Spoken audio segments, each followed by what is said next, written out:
नमस्कार, मैं हूं सत्यपाल और आप देख रहे हैं CWB हिंदी न्यूज। शक संवत 1948 विक्रम संवत 2083 आज वैशाख मास के शुक्ल पक्ष की द्वादशी तिथि और दिन मंगलवार है तथा अनुसार अंग्रेजी तारीख 28 अप्रैल सन 2026। सबसे पहले आज की सुर्खियां। हरियाणा में भीषण गर्मी के बीच मौसम बदला, हिसार महेंद्रगढ़ में बारिश हुई तो हांसी में धूल भरी चली आंधी। आधुनिक तकनीक व उन्नत कृषि पद्धतियों को सीखेंगे हरियाणा के किसान, दूसरे राज्यों में एक्सपोजर टूर पर भेजेगी हरियाणा सरकार। शिक्षित युवाओं के लिए हरियाणा सरकार ने शुरू की सक्षम युवा योजना, इस प्रकार मिलेगा लाभ। MLA अर्जुन चौटाला बोले, बीजेपी जनता में झूठा नैरेटिव चला रही, सदन में कहा महिला आरक्षण की आड़ में परिसीमन बिल पास करवाना चाहती। हिसार GJU विवाद में महापंचायत का 5 दिन का अल्टीमेटम, 21 सदस्यीय कमेटी कमिश्नर ADGP से मिलेगी। हरियाणा में अब पंचायतें संभालेंगी पेयजल प्रबंधन, बिल रिकवरी पर डबल पैसा देगी सरकार। हरियाणा में खाद बीज डीलरों की हड़ताल, सोनीपत में दुकानें बंद, टैगिंग और मार्जिन बढ़ाने की मांग, सैंपलिंग नियमों का किया विरोध। विधानसभा स्पेशल सेशन का कांग्रेस ने किया बायकॉट, बाहर पैरेलल सदन चलाया। पंजाब एंड हरियाणा हाईकोर्ट के सख्त आदेश, सड़कों से हटेंगे अवैध रैंप व चबूतरे। लोहारों में फसल नुकसान को लेकर किसानों का प्रदर्शन, SDM और कृषि अधिकारी से मिले, बोले गिरदावरी कराकर जल्द दे मुआवजा।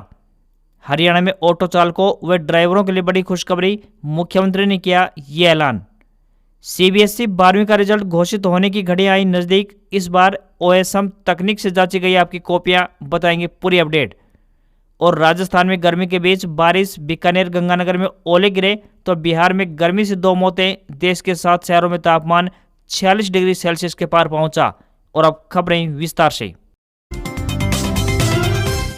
हरियाणा में भीषण गर्मी के बीच सोमवार शाम को मौसम ने अचानक करवट ली। नारनौल और हिसार में तेज आंधी के बाद बारिश दर्ज की गई। महेंद्रगढ़ में भी तेज बारिश हुई। हांसी, फरीदाबाद और सोनीपत में धूल भरी आंधी चली। हिसार स्थित हरियाणा कृषि विश्वविद्यालय के कृषि मौसम विज्ञान विभाग के मुताबिक चरखी दादरी, भिवानी, महेंद्रगढ़, रेवाड़ी के आसपास के क्षेत्रों में बारिश की संभावना जताई गई थी, तो वहीं नारनौल में आंधी के बाद तेज बारिश हुई। बारिश के कारण अधिकतम तापमान में 2 से लेकर 4 डिग्री सेल्सियस तक गिरावट दर्ज हो सकती है, जिससे लोगों को गर्मी से कुछ राहत मिलेगी। तो वहीं फरीदाबाद सबसे गर्म रहा, जहां अधिकतम तापमान 44.4 डिग्री सेल्सियस रिकॉर्ड किया गया। रोहतक में अधिकतम तापमान 44.2 डिग्री सेल्सियस रहा, जबकि सबसे कम तापमान यमुनानगर के हथनीकुंड बैराज में 38 डिग्री सेल्सियस दर्ज किया गया। वहीं 28 यानी आज से 30 अप्रैल और 2 मई तक आंशिक बादल छाए रहने के साथ गरज चमक और बारिश के आसार जताए गए हैं, जबकि 1 मई को केवल आंशिक बादल रहेंगे। इस दौरान अधिकतम तापमान 36 से 39 डिग्री और न्यूनतम तापमान 21 से 23 डिग्री सेल्सियस के बीच रहने की संभावना मौसम विभाग ने व्यक्त की है।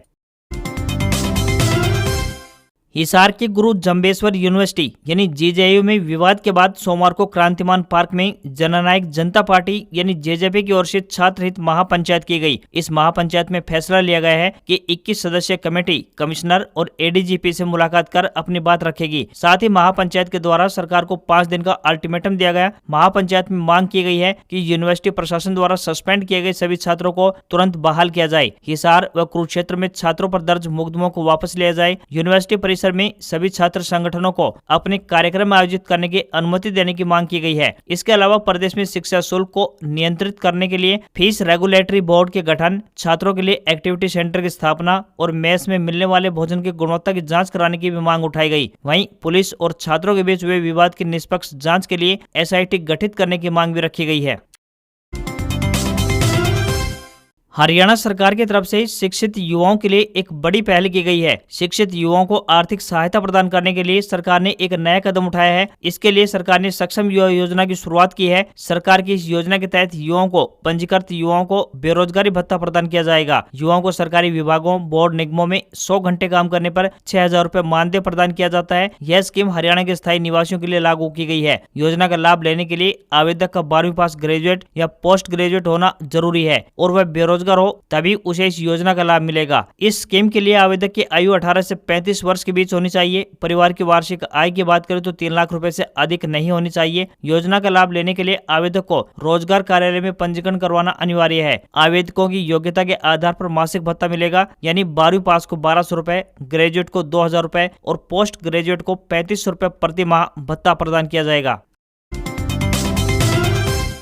हरियाणा की नायब शानी सरकार ने किसानों को आधुनिक तकनीक सीखने और उन्नत कृषि पद्धतियों को नजदीक से समझने का सुनहरा अवसर प्रदान किया है। इसके तहत किसानों को देश के विभिन्न राज्यों में एक्सपोजर टूर पर भेजा जाएगा ताकि वे खेती की नई तकनीकों और बाजार से जुड़ने के अवसरों को समझ सकें। अब कृषि एवं किसान कल्याण विभाग ने इस दिशा में प्रक्रिया शुरू कर दी है। विभाग की ओर से प्रस्ताव तैयार कर 15 मई तक सरकार के पास मंजूरी के लिए भेजा गया है। इस योजना के तहत 31 जुलाई तक प्रत्येक जिले से 30 किसानों को गुजरात, मध्य प्रदेश, महाराष्ट्र, तेलंगाना और राजस्थान जैसे राज्यों में भेजा जाएगा। इसके बाद 31 दिसंबर तक प्रत्येक जिले से 40 किसानों को, अगले साल 31 मार्च तक 30 किसानों को एक्सपोजर टूर पर भेजने का लक्ष्य तय किया गया है। इस पहल का उद्देश्य किसानों को नई तकनीकों, आधुनिक खेती के तरीकों और बेहतर विपणन व्यवस्था से जोड़कर उनकी आमदनी में इजाफा करना है। इस योजना के तहत यात्राओं में सरकार किसानों को यात्रा भत्ता, भोजन और ठहरने की निःशुल्क सुविधा प्रदान करती है या फिर उसके लिए सब्सिडी या प्रोत्साहन राशि देती है। इस कार्यक्रम में उन किसानों को प्राथमिकता दी जाती है जो नई तकनीकें सीखने और उन्हें अपने खेतों में अपनाने के लिए उत्सुक होते हैं या फिर जिन किसानों को प्रगतिशील किसान के अवार्ड मिल चुके होते हैं। हरियाणा में पानी बचाने की एक नई मुहिम को हरी झंडी दिखाई गई है। बता दें कि प्रदेश सरकार ने ग्रामीण जल संरक्षण अभियान के तहत सभी जिलों में पेयजल व्यवस्था को लेकर एक बड़ा प्रशासनिक बदलाव किया है। सभी जिलों में ग्राम पंचायतों को अब गांव में जल आपूर्ति, रख रखाव और बिल वसूली की पूरी जिम्मेदारी सौंपी गई है। इस नई नीति की सबसे खास बात यह है कि पंचायतें जल शुल्क के रूप में जितना राजस्व एकत्रित करेंगी, सरकार उतनी ही अतिरिक्त राशि यानी मैचिंग ग्रांट पंचायत के खाते में डालेगी। यानी पंचायत द्वारा वसूली गई राशि को सरकार दोगुना करके वापस देगी, जिसका उपयोग गांव में जल सुविधाओं के विस्तार पर किया जा सकेगा। इस योजना में ग्रामीण महिलाओं को आर्थिक रूप से जोड़ने के लिए स्वयं सहायता समूह की मदद ली जाएगी। पानी के बिलों की वसूली का काम इन समूहों की महिलाएं करेंगी। प्रोत्साहन के तौर पर वसूल किए गए कुल बिल का 10% हिस्सा सीधे इन महिलाओं के बैंक खातों में जमा किया जाएगा। इससे ग्रामीण महिलाओं के लिए रोजगार के अवसर भी पैदा होंगे। अब पंचायतों के पास पानी के नए कनेक्शन देने, अवैध कनेक्शनों पर कार्रवाई करने, मीटरिंग सुनिश्चित करने और शिकायतों के ऑनलाइन समाधान की शक्तियां होंगी। पंचायतें विश्वास पोर्टल के माध्यम से नए कनेक्शन और सीवर संबंधी कार्यों का प्रबंधन करेंगी। उपभोक्ताओं को SMS के जरिए बिल भेजने की सूचना देना और डिजिटल भुगतान की निगरानी करना भी पंचायतों के जिम्मे होगा। योजना का मुख्य लक्ष्य प्रत्येक ग्रामीण को प्रतिदिन 55 लीटर स्वच्छ पेयजल उपलब्ध करवाना है। नेशनल टेस्टिंग एजेंसी यानी NTA की तरफ से national eligibility cum entrance test यानी नीट का आयोजन किया जा रहा है। यह परीक्षा 3 मई को विभिन्न परीक्षा केंद्रों पर आयोजित की जाएगी। परीक्षा का आयोजन दोपहर 2 बजे से शाम 5 बजे तक होगा, जिसमें 22 लाख से अधिक उम्मीदवार शामिल होंगे। NTA की तरफ से परीक्षा के एडमिट कार्ड जारी किए गए हैं। सभी परीक्षार्थी आधिकारिक वेबसाइट neet.nta.nic.in के माध्यम से अपना एडमिट कार्ड डाउनलोड कर पाएंगे। परीक्षा का आयोजन ऑफलाइन मोड यानी पेपर और पेन से होगा। ऐसे में अपने एडमिट कार्ड में एग्जाम सेंटर का एड्रेस और रिपोर्टिंग टाइम की डिटेल ध्यान से पढ़ें। उसी के अनुसार परीक्षा केंद्र पर पहुंचने की तैयारी करें। परीक्षा हॉल के लिए 11 बजे से एंट्री की शुरुआत होगी और 1:30 बजे तक आप एंट्री कर पाएंगे। सेंटर पर किसी भी प्रकार के electronic gadgets, wallet, handbag, belt, अंगूठी, झुमके, कंगन आदि लाने की परमिशन नहीं होगी। हरियाणा सरकार की ओर से नारी शक्ति वंदन अधिनियम पर निंदा प्रस्ताव के लिए सोमवार को बुलाए गए विशेष सत्र पर कांग्रेस ने बायकॉट किया। कांग्रेस विधायकों ने सदन के बाहर समानांतर सदन चलाया। इसमें नेता प्रतिपक्ष भूपेंद्र सिंह हुड्डा ने कहा कि जहां तक महिला बिल का सवाल है वह तो पास हो ही गया था, मगर नियत का सवाल है। इनकी नियत नहीं है महिलाओं को आरक्षण देने की। नियत होती तो इसको डिले न करते। उधर सदन के बाहर विपक्ष की पैरेलल चल रही कार्रवाई पर सीएम नायब सिंह सैनी ने तंज कसते हुए कहा कि जिनके टायर पंचर हो जाते हैं वो अक्सर पार्किंग में ही मिलते हैं। जनता ने इन्हें बहस के लिए भेजा था, यहाँ वे पार्किंग में खड़े होकर परछाइयों से लड़ रहे हैं। इसके बाद कांग्रेस के खिलाफ सर्वसम्मति से निंदा प्रस्ताव पारित हुआ। विपक्ष की तरफ से इनेलो विधायक आदित्य चौटाला और अर्जुन चौटाला सदन में शामिल रहे। वहीं हरियाणा क्लरिकल सर्विसेज यानी भर्ती और सेवा की शर्तें विधेयक 2026 पेश किया गया। सीएम ने सदन में इसका प्रस्ताव रखा। इस विधेयक के तहत क्लर्क के पद पर प्रमोशन का कोटा 20% से बढ़ाकर 30% किया गया। यह 5 वर्ष से अधिक की सेवा पूरी कर चुके कर्मचारियों को लाभान्वित करेगा। सीबीएसई बोर्ड की कक्षा 12वीं की वार्षिक परीक्षा परिणाम का इंतजार कर रहे स्टूडेंट्स के लिए एक अच्छी खबर है। बताया जा रहा है कि इस महीने के आखिर या फिर अगले महीने के पहले सप्ताह में परीक्षा परिणाम घोषित कर दिया जाएगा। वहीं रिजल्ट घोषित होने की घड़ी नजदीक आते ही छात्र और अभिभावक यह जानने को उत्सुक हैं कि इस बार उत्तर पुस्तिकाओं का मूल्यांकन कैसे हुआ है और नंबर किस आधार पर दिए गए हैं। बोर्ड द्वारा इस साल ऑन स्क्रीन मार्किंग यानी OSM सिस्टम को पूरी तरह से लागू किया गया है। इसका मतलब है कि अब टीचरों ने लाल पेन लेकर कागजों पर नंबर नहीं चढ़ाए लगाए हैं, बल्कि कंप्यूटर स्क्रीन पर आपकी उत्तर पुस्तिकाओं को डिजिटल तरीके से जांचा है। इस तरीके से मूल्यांकन पर रिजल्ट 100% सटीक बैठता है और मानवीय चूक की गुंजाइश लगभग खत्म हो जाती है। परीक्षा समाप्त होने के बाद सभी उत्तर पुस्तिकाओं को स्कैन करके एक एनक्रिप्टेड यानी पूरी तरह से सुरक्षित डिजिटल सर्वर पर अपलोड कर दिया गया। इसके बाद शिक्षकों ने अपनी लॉगिन आईडी का इस्तेमाल करके अपने ही स्कूलों में बैठकर इन उत्तर पुस्तिकाओं का मूल्यांकन किया है। इसका सबसे बड़ा फायदा समय की बचत के रूप में सामने आया है। बोर्ड ने कहा है कि स्टूडेंट्स को घबराने की जरूरत नहीं है, क्योंकि केवल उत्तर पुस्तिकाओं को जांच करने के तरीके में बदलाव हुआ है। नंबर देने के नियम और विषयों का वेटेज पहले जैसा ही है। स्टूडेंट्स अपना रिजल्ट सीबीएसई की आधिकारिक वेबसाइट पर चेक कर सकेंगे।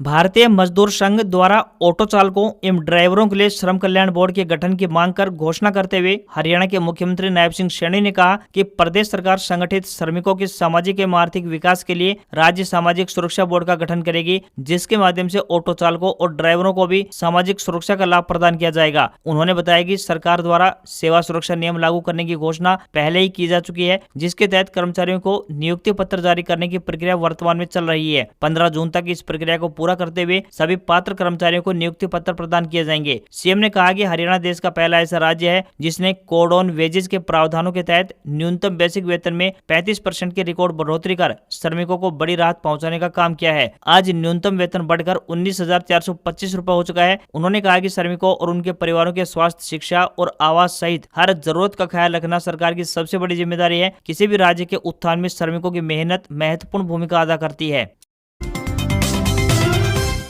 नगर निगम सीमा हिसार में घर के सामने सड़क पर रैंप बनाकर या गार्डनिंग करके किए गए स्थायी अतिक्रमण पर अब कार्रवाई होगी। अब सेक्टरों और कॉलोनियों की सड़कों पर किए गए अतिक्रमण व अवैध कब्जों को हटवाया जाएगा। पंजाब एंड हरियाणा हाईकोर्ट की सख्ती के बाद अतिरिक्त मुख्य सचिव अनुराग अग्रवाल ने इस संबंध में CAHSVP निदेशक शहरी स्थानीय निकाय विभाग हरियाणा और टाउन एंड कंट्री प्लानिंग विभाग के मुख्यालयों में मौजूद आला अधिकारियों को आदेश जारी कर दिए हैं। नगर निगम व HSVP के अंतर्गत हिसार शहर में करीब 17 सेक्टर व 100 से अधिक कॉलोनियां हैं। इसमें तकरीबन 40,000 से ज्यादा प्रॉपर्टी हैं। सेक्टरों सहित काफी कॉलोनियों में लोगों ने बागवानी, चबूतरे, रैंप बनाकर स्थायी कब्जे किए हुए हैं, जिससे लोगों और वाहनों की आवाजाही में मुश्किल का सामना करना पड़ रहा है। लोगों को हो रही परेशानी को देखते हुए हाईकोर्ट ने सख्ती दिखाई है।